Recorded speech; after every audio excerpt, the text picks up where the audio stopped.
শিক্ষার্থীরা, আশা করি তোমরা ভালো আছো এবং সুস্থ আছো। আমি আল্লাহর রহমতে ভালো আছি। আব্দুল হামিদ সওদাগর উচ্চ বিদ্যালয় অনলাইন ক্লাসে তোমাদের স্বাগতম জানাচ্ছি। আজকে ষষ্ঠ শ্রেণীর বাংলা প্রথম পত্র বিষয়ে সুখ কামিনী রায় সুখ কবিতা সম্পর্কে আমরা আজকে জানব।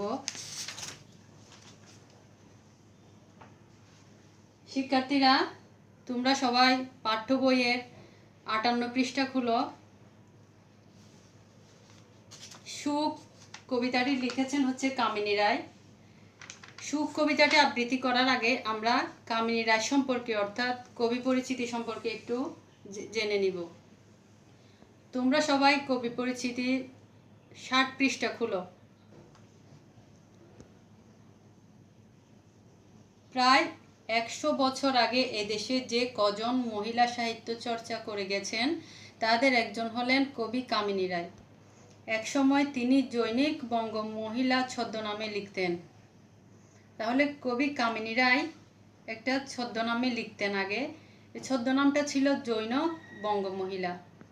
তার কবিতা সহজ সরল মানবিক ও উপদেশমূলক।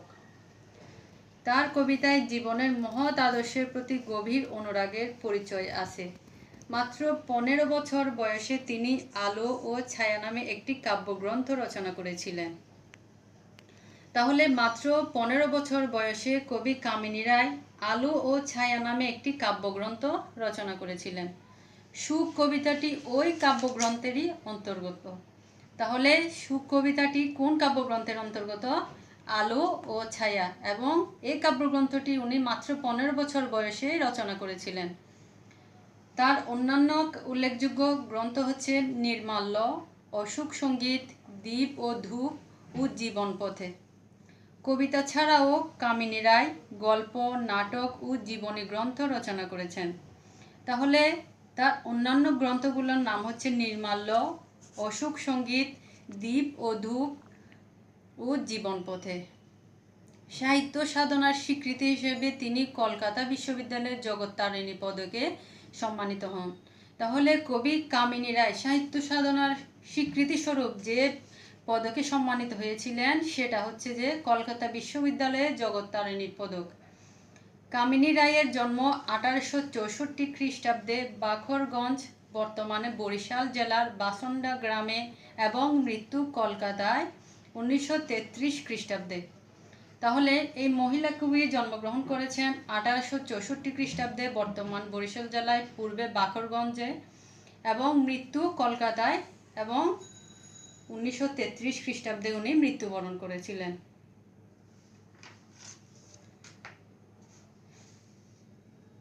আমরা এখন এই সুখ কবিতার পাঠের উদ্দেশ্য সম্পর্কে জানব।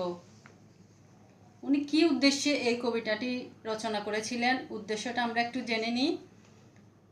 আত্মকেন্দ্রিকতা ও স্বার্থপরতা ত্যাগ করে মানব প্রেমে উদ্বুদ্ধ হওয়া হচ্ছে এই পাঠের সুখ কবিতার উদ্দেশ্য।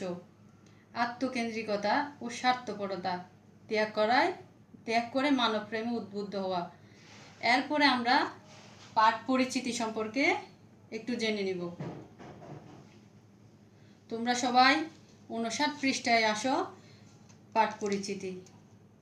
আমরা সবাই জীবনে সুখী হতে চাই, কিন্তু কিভাবে জীবনে সুখ আসতে পারে সুখ কবিতায় কবি সে সম্পর্কে তার ধারণা তুলে ধরেছেন। আমরা জীবনে সবাই সুখী হতে চাই, কিন্তু কিভাবে সুখ আসতে পারে সেই কথাগুলাই কবি কামিনী রায় তার সুখ কবিতায় উল্লেখ করে তুলে ধরেছেন।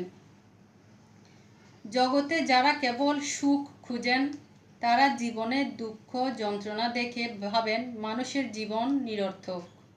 তাহলে আমাদের সমাজে এমন কিছু মানুষ আছে তারা সব সময় সুখ খুঁজে এবং জীবনে দুঃখ যন্ত্রণা দেখে তারা মনে করেন মানুষের জীবনটা নিরর্থক। এই ধারণাটা হচ্ছে ভুল। জীবনের উদ্দেশ্য ও তাৎপর্য আরও বিস্তৃত, অনেক মহৎ। এটা হচ্ছে যে কবি কামিনী রায়ের কথা। জীবনের উদ্দেশ্য ও তাৎপর্য আরও বিস্তৃত, অনেক মহৎ। দুঃখ যন্ত্রণা সয়ে সকল সংকট মোকাবেলা করে জীবন সংগ্রামে সফলতার মাধ্যমেই সুখ অর্জিত হয়। তাহলে ওনার মতে, কবি কামিনী রায়ের মতে, দুঃখ যন্ত্রণা সয়ে সকল সংকট মোকাবেলা করে জীবন সংগ্রামের সফলতার মাধ্যমে আমাদের সুখ অর্জিত হয়। কিন্তু সমাজের অন্য সবার কথা ভুলে কেউ যদি কেবল নিজের স্বার্থ দেখে, সে হয়ে পড়ে আত্মকেন্দ্রিক, স্বার্থপর ও সমাজ থেকে বিচ্ছিন্ন। আমাদের সমাজে এমন কিছু মানুষ আছে, তারা সব সময় নিজের কথা চিন্তা করে, নিজের স্বার্থ চিন্তা করে, অন্যের চিন্তা করে না। এই মানুষগুলা আমাদের সমাজ থেকে একসময় বিচ্ছিন্ন হয়ে যায়। আর সমাজ বিচ্ছিন্ন মানুষ প্রকৃত সুখ লাভ করতে পারে না। কবি বলেছেন, যারা আত্মকেন্দ্রিক স্বার্থপর তারা সমাজ থেকে বিচ্ছিন্ন হয়ে যায় এবং এই বিচ্ছিন্ন মানুষগুলা কখনোই প্রকৃত সুখ লাভ করতে পারে না। পক্ষান্তরে অন্যকে আপন ভেবে অন্যের সুখ দুঃখের অংশীদার হয়ে প্রীতি, ভালোবাসা, সেবা ও কল্যাণের মাধ্যমে যে অন্যের মঙ্গলের জন্য ত্যাগ স্বীকার করে, সেই হচ্ছে প্রকৃত সুখী। অন্যকে আপন ভেবে অন্যের সুখের অংশীদার হয়ে প্রীতি, ভালোবাসা, সেবা ও কল্যাণের মাধ্যমে যে অন্যের মঙ্গলের জন্য ত্যাগ স্বীকার করে, সেই হচ্ছে কবি কামিনী রায়ের মতে সেই হচ্ছে আমাদের সমাজে প্রকৃত সুখী। এবার আমরা মূল কবিতা আবৃত্তি করার আগে এই কবিতার কিছু শব্দার্থ জেনে নিব। তোমরা সবাই দেখো শব্দার্থ ও টিকা।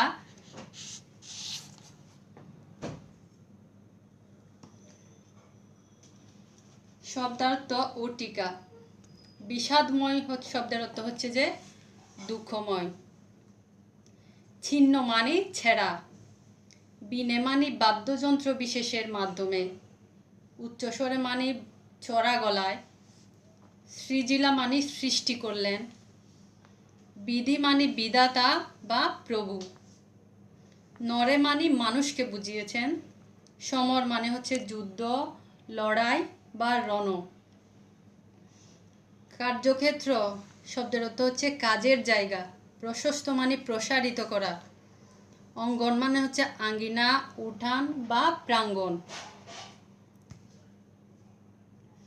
জিনিবে মানে হচ্ছে যে জয় করবে। লোভিবে মানে হচ্ছে লাভ করবে। পরের কারণে মানে শব্দের অর্থ হচ্ছে যে অন্যের জন্য। স্বার্থ শব্দের অর্থ নিজের সুবিধা বা ব্যক্তিগত লাভ, আপনার বা নিজের। বলি মানে হচ্ছে উৎসর্গ, ত্যাগ, বিসর্জন। হৃদয়ভার মানে হচ্ছে মনের কষ্ট। আর বিব্রত শব্দের অর্থ হচ্ছে যে ব্যতিব্যস্ত, দিশেহারা, বিপন্ন হয়ে যাওয়া। অবনী মানে এই পৃথিবীকে বোঝানো হয়েছে। পৃথিবী, ধরা বা জগৎকে অবনী শব্দ দিয়ে উল্লেখ করা হয়েছে। এবার শিক্ষার্থীরা, আমরা এখন সুখ কবিতাটা আবৃত্তি করব। সুখ, কামিনী রায়। নাই কিরে সুখ, নাই কিরে সুখ, এ ধরা কি শুধু বিষাদময়। যাতনে জ্বলিয়া কাঁদিয়া মরিতে, কেবলে কি নর জনম লয়। বল ছিন্ন বিনে, বল উচ্চ স্বরে, না না না মানবের তরে আছে উচ্চ লক্ষ্য, সুখ উচ্চতর, না সৃজিলা বিধি কাদাতে নরে।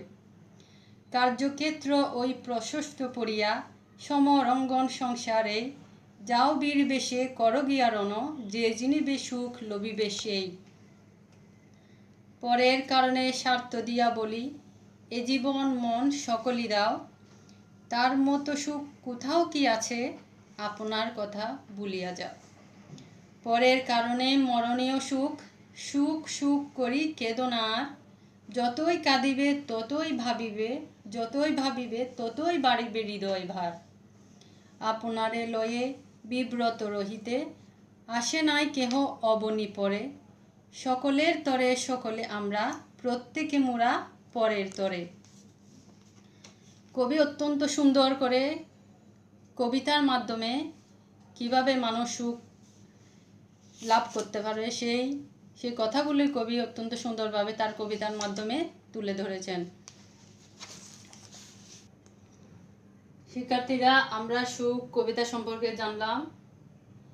তোমাদের জন্য SW থাকবে, সেগুলো হচ্ছে কবি পরিচিতি, শব্দার্থ, টিকা এবং কবিতা। এগুলো তোমরা বাসায় ভালো করে পড়বে।